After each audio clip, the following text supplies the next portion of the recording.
Everyone, a very good morning, good afternoon, and good evening to all. I hope you are doing well, though the market sentiments are not really that well for the investors. But if you are a trader, I think you might have even profited from today's turmoil. Now that we get started for today's session of market movers, we'll be considering the dollar index for trading opportunities, which is looking increasingly overbought. And if we look at the major developments around the world in today's session, the possibility of China's largest real estate developer defaulting on debt repayment obligations due this week has sent shivers through the world market, with equity indices for major economies seeing one of the worst single day losses of this year. US equities are substantially lower, with trend changing formations unfolding on charts of three key equity indices of Dow, S&P 500, along with Nasdaq. The FOMC meeting is scheduled later in the week, and it will be interesting to see how much attention the FOMC members pay to the latest developments. However, one thing looks very clear, that Fed is not likely to be much aggressive about tightening the financial conditions. On currency side, we are not seeing much appreciation in the dollar, though. The mood is clearly risk averse.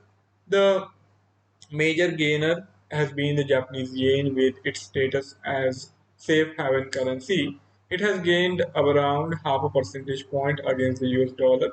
I think one of the reasons why we are not seeing dollar gain in today's session can be attributed to the fact that it has risen significantly over last two trading sessions, and it seems rather happy consolidating while retaining most of those gains. We will look how these overbought conditions for dollar index are likely to impact its price action over coming few days. On the data calendar, there is not much to dig deeper into. German PPI was at 1.5% in terms of month on month and 12% in terms of year on year for the month of August. This is the largest increase in terms of year on year for in almost 50 years. This is simply because of the low base effect of lower prices in August 2020 due to the COVID restrictions in place at that point in time. Now let's consider the technical aspect. First, we will consider the dollar index. After that, we are going to look into the gold. This is the Euro USD. I think I forgot to change this instrument, so pardon me for that. But this is going to be about gold, not euro. So let's technical segment begin with dollar index technical outlook first. This is the daily time frame chart, and here we can see that dollar index has risen significantly over last 2-3 trading session. Even in today's session, it is up, but gains are rather muted. And on the higher side, it has found resistance closer to 93.5 level. And if we consider the price action in intraday, it has mostly consolidated on the higher side after initial gains during the Asian trading hours. If we look at its broader picture, we have this daily time frame formation where it is now approaching closer to this prior swing high, the immediate swing high, which is slightly above 93.5. And I think that is likely to prove a major resistance for the dollar index. And there is a possibility that dollar index might continue to consolidate in this range, which has been holding for almost 3 months now. So it will be interesting to see if we are going to see the dollar index consolidating for next couple of days, or if we are going to get a clear cut breakout prior above the prior swing high. I am counting on the range to hold and dollar index to consolidate over next couple of days, not last. And mostly, if we want to profit, we will have to rely on the lower time frame formation, where we have this first resistance of this month pivot point series also in place. So we have multiple technical factors which are likely to cap the gains of the dollar index around 93.6 level. And if we consider the price action in today's session, we are already feeling the impact of these key formations, and as the price action has approached this, it has found it difficult to continue to rise. And now if we have to trade, I think it will be better for scalping opportunities rather than going for big swing trades. The regression curve is almost flat. The only thing to take note of is the price action, which is in upper bracket, and it has gone on to touch this upper band also.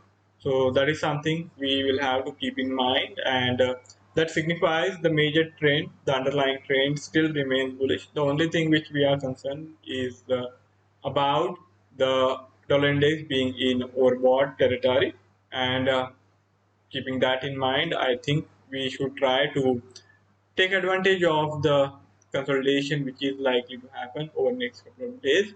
And for that, mostly we will have to rely on the lower time frame formation.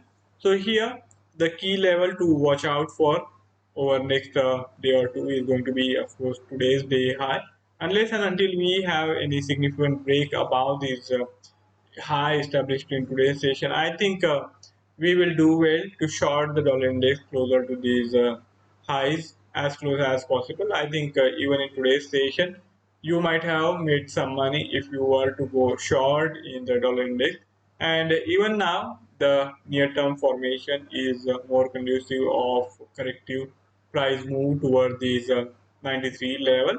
So we have this formation where we have already seen significant gains, and now the dollar index, given its tendency to consolidate for a longer period of time, I am betting on its consolidation rather than one way move, any significant move in higher side, though the trend remains bullish. But here we can look for some correction, and for that we will have to keep our stop losses above this immediate high.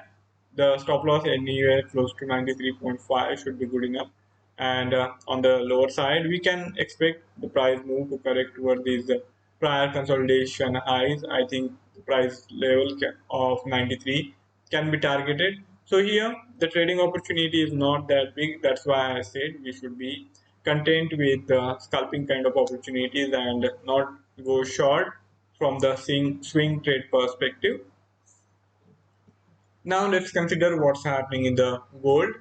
The gold has found some buying momentum on the lower side in today's session. The gains are not much. I think if we count it from base low, it is around 1 percentage point.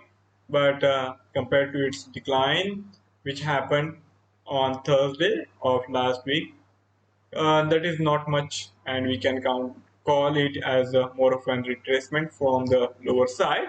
If we look at its price formation, it is in between these key resistance on the higher side and support on the lower side. So there is not much which we can take advantage of on this daily time frame formation. The only thing which we have to keep in mind that it is in a bearish formation from the longer term perspective, and we will have to trade accordingly. If you consider the central pivot point, it is there around 1770 USD per ounce, and this is the level which is likely to prove crucial moving forward, unless and until we have any significant upward momentum pushing the gold above this central pivot point. I am not really counting on any sustained upward momentum, sustained upward move. So we can utilize this central pivot point, and I think we can continue to look for trading opportunities where we can sell on rallies, where we can sell the gold closer to the central pivot point while keeping the stop loss anywhere above this central pivot point. I think the price range of around US dollar 1780 to US dollar 1790 should be a good price zone to keep a stop loss on while looking to enter into the trade in the price band of US dollar 1765 to US dollar 1775, which is carrying this central pivot point line. And if you consider the regression curve, it has clearly inclined on the lower side, and that is simply because of the swift decline which we observed in the last week.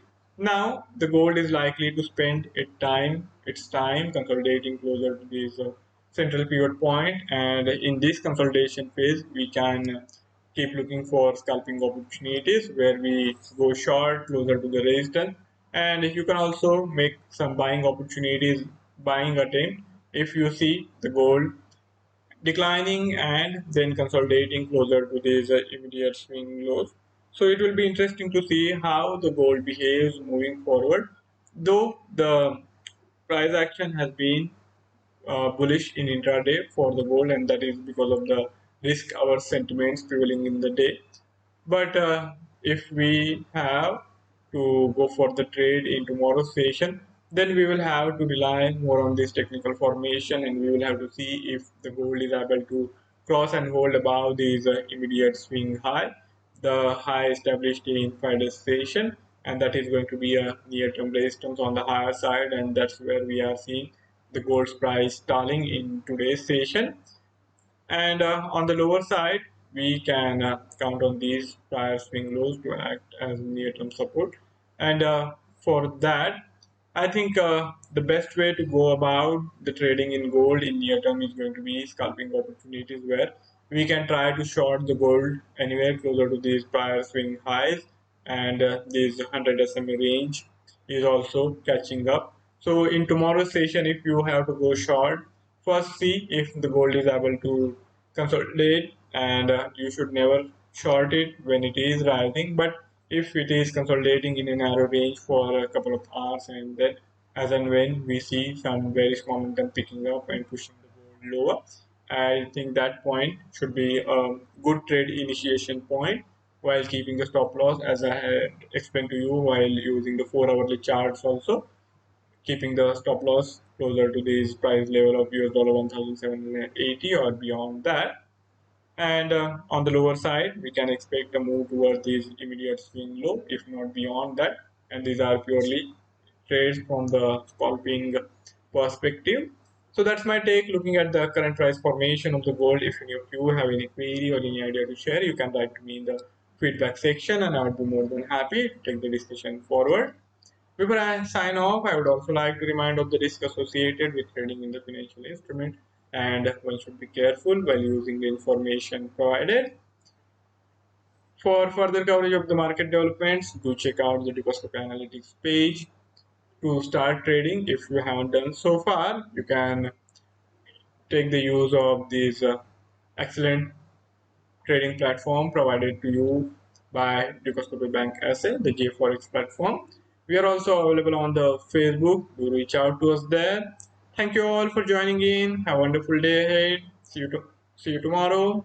Goodbye.